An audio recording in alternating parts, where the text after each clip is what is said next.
Bismillahirrahmanirrahim. Assalamualaikum warahmatullahi wabarakatuh. Alhamdulillahirabbil alamin wa bihi nasta'in ala umurid dunya waddin. Wassalatu wassalamu ala asyrafil anbiya'i wal mursalin wa ala alihi wa sahbihi ajma'in amma ba'du. Hadirin, melanjutkan kembali kajian tentang Bani Israel di dalam Al-Qur'an. Jadi di dalam Al-Qur'an itu Allah menyebut Bani Israel, menyebut orang-orang Yahudi dengan sebutan Bani Israel. Di ayat 40, sebagaimana telah dijelaskan pada pertemuan yang lalu, Allah memanggil orang Yahudi Madinah dengan sebutan Ya Bani Israel, yang artinya wahai anak-anak Israel. Ini sebenarnya panggilan yang isinya pujian, mengingatkan orang-orang Yahudi Madinah bahwa seharusnya mereka tidak boleh bersikap benci kepada Nabi Muhammad SAW, apalagi sampai kufur, menolak ajaran Nabi, karena mereka adalah keturunan dari orang-orang soleh. Israel itu orang soleh. Israel itu adalah Nabi Yakub alaihissalam. Jadi sebagaimana disebut dalam surat Ali Imran ayat 96, Allah mengatakan kullut ta'ami kana hillal li bani Israila illa ma harrama Israilu ala nafsih. Semua makanan itu dihukumi halal bagi Bani Israel kecuali makanan yang diharamkan sendiri oleh Israel untuk dirinya. Nah, yang disebut Israel di situ adalah Nabi Yakub. Kalau begitu apa arti Israel? Israel itu artinya hamba Tuhan. Isra itu artinya abdun dalam bahasa Arab, El itu artinya Tuhan. Jadi kalau diterjemahkan ke dalam bahasa Arab, Israel itu artinya Abdullah. Maka Nabi Yakub itu digelari Abdullah karena memang rajin ibadah. Jadi ciri-ciri orang yang namanya Abdullah itu harusnya rajin ibadah. Apalagi kalau namanya Zainal Abidin. Zainal Abidin itu artinya orang yang bagus dalam beribadah. Itu Zainal Abidin. Maka nggak pantas orang kalau namanya Zainal Abidin malas sholat, itu nggak pantas. Jadi kalau namanya Zainal Abidin harusnya dia rajin ibadah, dia jarang tidurnya di waktu malam. Demikian pula dengan Abdullah. Abdullah itu orang yang menjadi hamba Allah. Itu gelar tertinggi. Jadi gelar tertinggi manusia itu bukan profesor, bukan jenderal bintang 5, bukan. Gelar tertinggi manusia itu adalah Abdullah, sebagai hambanya Allah. Kenapa? Karena kalau orang itu ngaku sebagai Abdullah, sebagai hamba Allah, dia nggak punya rasa takut kepada yang lain. Dia punya backing yang paling kuat, yaitu Allah yang maha hidup, yang maha menghidupkan, hayyun muhyi wa hayyun qayyum. Allah itu yang bergantung dirinya sendiri. Allah hanya bergantung kepada dirinya, tidak kepada yang lain. Ya ghaniyun, Allah yang maha kaya. Jadi orang kalau udah punya gelar Abdullah, Masya Allah. Para nabi itu gelarnya Abdullah. Nabi Isa mengatakan dirinya adalah Abdullah. Inni Abdullah. Ataniyal kitaba wa ja'alani nabiyya. Dalam surat Maryam, Nabi Isa atau Yesus mengatakan ini Abdullah, saya adalah hamba Allah. Ataniyal kitaba wa ja'alani nabiyya. Allah berikan saya Alkitab, yaitu Injil, wa ja'alani nabiyya, dan Allah jadikan saya sebagai nabi. Nah, Al-Qur'an itu menyebut orang Yahudi dengan sebutan Bani Israel. Artinya mereka ini anak-anaknya orang soleh. Nggak boleh anak orang soleh begitu. Nah, dari sini para ulama menyampaikan satu ajaran, jangan mencela anak ustadz, anak kiai, atau anak orang soleh.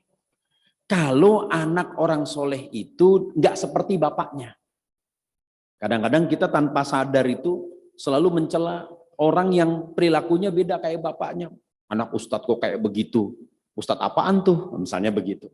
Anak kiai kok kelakuannya kayak gitu? Kenapa nggak boleh? Karena Quran saja melihat perilaku Yahudi Madinah yang seperti itu kepada Nabi, masih menghormati mereka karena mereka punya keturunan orang soleh. Jadi yang dihargai itu keturunannya, dilihat bapaknya. Nah, terus kalau anaknya kayak begitu bagaimana? Didoakan supaya Allah memberikan bimbingan kepada mereka. Nah, ini berkaitan dengan pernyataan dulu semasa masih hidup Kiai Maimun Zubair pernah bilang, Kalau ada pesantren, ada anak kiai, bapaknya meninggal, anaknya nggak seperti bapaknya, jangan dicela anaknya katanya. Kenapa? Karena bagaimanapun dia itu anaknya orang soleh. Kalau kita mencela anak orang soleh, itu sama saja kita mencela bapaknya. Nanti nggak bakal barokah hidup kita kalau mencela anak orang soleh. Tapi kenapa Allah mencela anaknya Nabi Nuh? Ya wajar, Allah boleh mencela. Allah itu boleh melakukan apapun. Tapi kalau kita itu mengikuti bagaimana ajaran Al-Quran. Quran menghormati, maka kita menghormati. Nah, di dalam Al-Quran surat Al-Baqarah diingatkan, ya Bani Israel adhkuru ni'mati. Bani Israel, ingat nikmat yang aku berikan kepada kalian.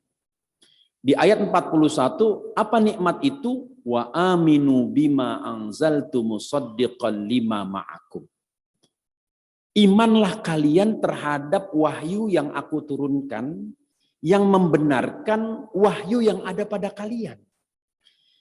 Jadi di dalam Taurat disebutkan kabar tentang kehadiran Nabi Muhammad SAW. Di dalam kitab-kitab suci sebelum Al-Quran sudah disebutkan bahwa Nabi yang terakhir itu akan datang. Bahkan ketika Salman Al-Farisi, sahabat Nabi yang berasal dari Persia, waktu dia membaca di dalam kitab Taurat bahwa akan ada Nabi yang akan datang dari bangsa Arab, dia cari Nabi itu. Dia belajar kepada pendeta Nasrani, ketemu juga informasi itu, dia cari Nabi Muhammad. Maka Salman Al-Farisi oleh Nabi dikasih gelar Al-Bahis Anil Haqiqah. Orang yang mencari kebenaran. Itu Salman Al-Farisi jalan dari Persia, dari Teheran, sampai ke Madinah. Begitu lihat orang yang disebutkan di dalam kitab-kitab terdahulu, bahwa dari ciri dari Nabi ini adalah dia tidak menerima sedekah. Jadi Nabi itu menolak sedekah. Dikasih kurma 1 nampan, kemudian Nabi tanya, ini buat apa? Ini sedekah untuk Anda, wahai Nabi. Nabi menolak. Tetapi Nabi tidak menolak hadiah. Kenapa Nabi menolak sedekah? Karena sedekah itu pada dasarnya adalah kotoran harta. Maka Nabi mengharamkan sedekah buat dirinya dan keluarganya. Tapi Nabi menerima hadiah. Kenapa? Karena hadiah itu bukan kotoran. Bukan kotoran dari harta. Nabi terima hadiah. Nah sekarang orang itu rebutan sedekah. Padahal sedekah itu adalah kotoran harta. Jadi Salman Al-Farisi begitu melihat wajah Nabi, kemudian lihat tanda-tanda fisik, yakin bahwa ini adalah Nabi yang disebutkan di dalam kitab Taurat dan di dalam kitab-kitab sebelumnya. Nah begitu juga orang-orang Yahudi Madinah, mereka tahu ini Nabi, ini benar ini yang disebutkan di dalam kitab Taurat. Di dalam kitab Ulangan, di dalam kitab Yesaya, di dalam kitab Bilangan, di dalam kitab Mazmur, disebutkan dengan jelas namanya. Orangnya begini.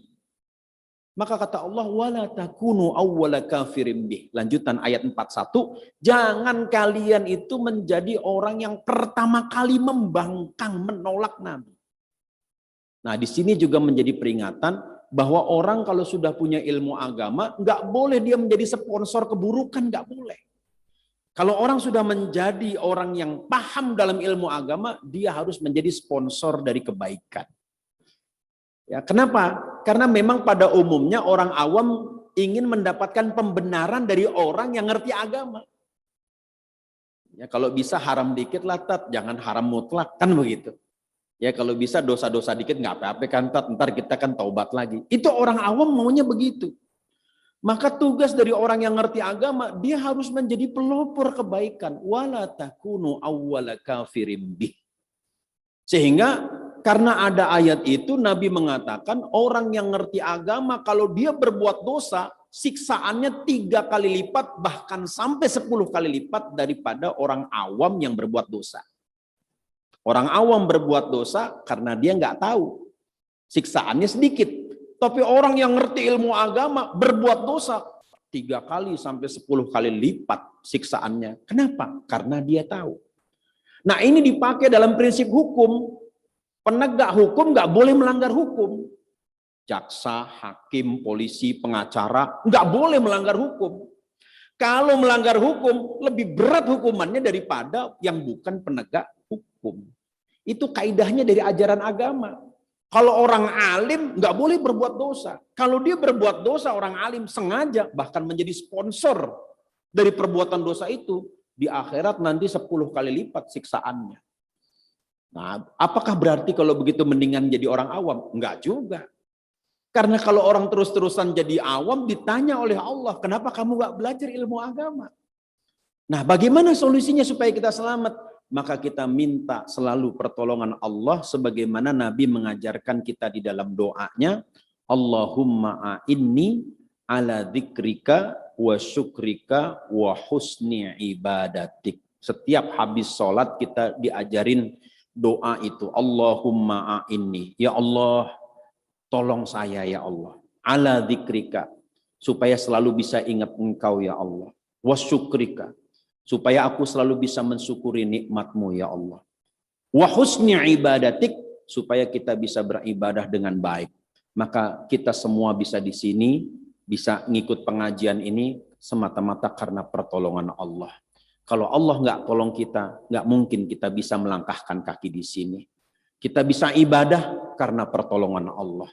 Kita bisa berbuat baik karena pertolongan Allah. Kita bisa bersedekah karena pertolongan Allah. Semua yang kita nikmati ini adalah karena pertolongan Allah. Dan kita berdoa semoga Allah terus-menerus masih menolong kita sehingga kita bisa mencapai keridhaan dari Allah Subhanahu wa taala. Semoga hidup kita makin tambah berkah. Semoga kita segera diselamatkan dari wabah pandemi ini. Semoga pandemi ini segera berlalu dan kita kembali hidup normal, semuanya dalam keadaan sehat walafiat, negara ini dalam keadaan sehat walafiat, para pemimpinnya dalam keadaan sehat walafiat, dan rakyatnya juga dalam keadaan sehat walafiat. Bismillahirrahmanirrahim. Wal 'asr innal insana lafi khusr illa alladziina aamanu wa 'amilus shalihati wa tawassaw bil haqqi wa tawassaw bis sabr. Allahumma anfa'na bima 'allamtana wa 'allimna ilman yanfa'una wa na'udzubika min ilmin la yanfa'una. Allahumma hdina bihudak waj'alna mimman yusari'u fi ridhak wa la tuwallina waliyan siwak wa la taj'alna mimman khalafa amraka wa asab. Sallallahu ala Muhammad wa ala alihi washabihi wasallam. Walhamdulillahi rabbil alamin. Wallahul muwaffiq ila aqwamit thoriq. Assalamualaikum